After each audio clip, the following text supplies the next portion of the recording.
Hi, I'm Jim Heavey from Wood Magazine, and as you probably read or heard by now, the Woodworking Shows is not doing any live events. They're going to be all virtual because of the COVID pandemic and all of the issues that kind of go around it. But I'm really eager to tell you about Wood Magazine's involvement in these virtual shows. For my part, I'm going to teach 4 different unique presentations, all progressive, and they're all going to be centered around the router.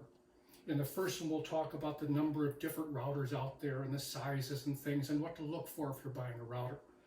You'll also find that we'll talk a little bit about accessories, and there's a lot of those, and some of those we'll show you how to use.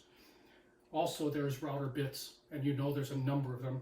I'll review a whole bunch of different ones. We'll also talk about building a basic starter set.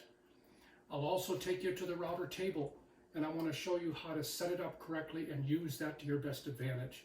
And lastly, what I'm planning is a way to talk about some of the problems you can have when you're routing, and either a way to avoid them or fix them when you made it.